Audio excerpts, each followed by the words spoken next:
panggilan kita yang sudah, panggilan Tuhan yang sudah kita tanggapi dengan baptisan, membuat kita punya perutusan dan panggilan yang sama dengan para murid.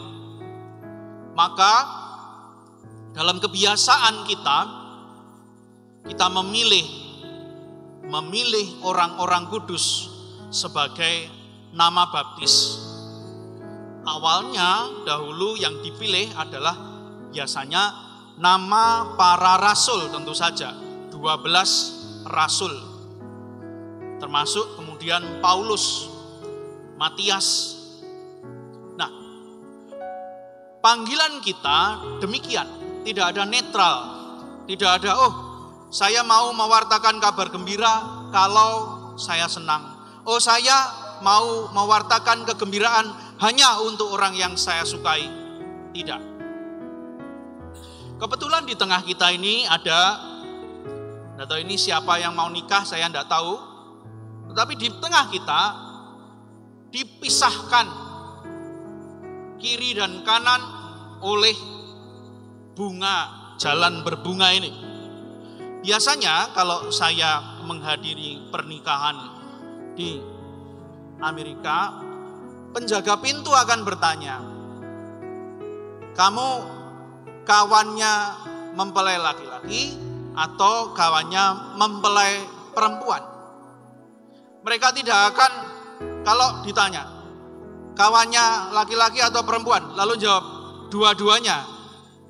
Kita harus tetap memilih, karena tidak ada tempat di tengah. Tempat tengah, tidak ada netral, kamu harus memilih. Lebih berat kanan atau kiri, lebih yang perempuan atau yang berat. Kami dua-duanya. Father, please, we don't have neutral ally. Kita tidak punya tempat kosong di tengah. Harus milih, meskipun saya pakai polar. I take the bright side. Saya ngambil yang perempuan. Nah, demikian juga panggilan kita. Panggilan kita mewartakan kabar gembira untuk sesama. Berasal dari manakah sebetulnya panggilan mewartakan itu? Yang pertama kita melihat bacaan pertama. Bacaan pertama ini mengingatkan kita akan tugas. Tugas yang dipercayakan oleh Allah kepada umat kudus. Umat kudusnya siapa? Israel.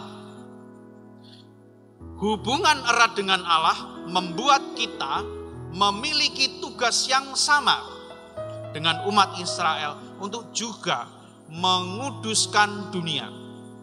Maka ketika kita dibaptis dengan aku membaptis engkau Gregorius dalam nama Bapa, dalam nama Putra, dalam nama Roh Kudus. Tetapi apakah kita sungguh-sungguh sadar bahwa baptisan kita membawa kita pada tugas untuk menguduskan? Bacaan yang kedua, sebetulnya kalau menurut saya sangat indah, tetapi sebetulnya di Mazmur Tanggapan, kalau kita pakai Mazmur Tanggapan yang lama, itu bahagiaku terikat pada Yahweh, harapanku pada Allah Tuhanku. Itu yang lama. Kebersamaan dengan Tuhan membuat kita sadar bahwa Kristuslah yang menjadi pangkal keselamatan. Maka tadi kita diingatkan oleh Paulus untuk menyadari rahmat dipulihkan dalam Tuhan. Kebenaran sejati adalah kebenaran keselamatan yang sudah diberikan oleh Kristus. Kristus itu disalib untuk kita. Bagi kita yang tidak mengalami penderitaan, yang datang ke gereja karena ya sudahlah, pokoknya saya datang ke gereja. Ya sudahlah, karena mertua ini melotot terus dengan saya, ya sudah, pokoknya saya ke gereja. Ya sudahlah supaya anak-anak ini tidak protes terus sama saya ke gereja. Ya sudahlah papi mami saya supaya tidak cecet-cuet terus, saya ke gereja. Sama dengan jemaat mula-mula, setiap kali kita memasuki gereja ini, kita menjadi orang yang dikuduskan Tuhan. Maka kita membuat tanda salib untuk menguduskan kita. Maka kita menjadi pembawa keselamatan untuk sesama kita. Persoalannya adalah, apakah keselamatan yang dalam Kristus itu sungguh-sungguh betul-betul kita sadari? Bacaan Injil Matius jelas sekali untuk memanggil semua orang yang mendengarkan sabda hari ini menjadi rasul. Sebetulnya kalau menurut saya bisa ditambahkan seluruh nama baptis kita di sana. Panggilan-panggilan. Kerajaan Allah sudah sangat dekat dan masuk dalam kehidupan kita. Bagaimana mungkin jika Anda tadi sempat berlutut di tempat ini? Ingat bahwa Anda berlutut dengan sepenuhnya kalau pas tidak kolesterolnya kambuh, kalau pas enggak asam urat sedang tinggi, pastor, kami ini enggak bisa berlutut, Pak. Tapi yang utama ketika memasuki tempat ini, kita berlutut karena Tuhan. Tuhan yang sama yang memanggil kita, mengutus kita semua menjadi rasul. Paling tidak ada dua hal yang saya simpulkan dari bacaan yang kita dengarkan. Dua hal saja. Yang pertama, kita bisa bertanya, apakah kita semuanya saja? Kita semua punya tugas. Yang pertama, kita bisa bertanya, apakah kita betul-betul membawa Kristus setiap kehadiran kita?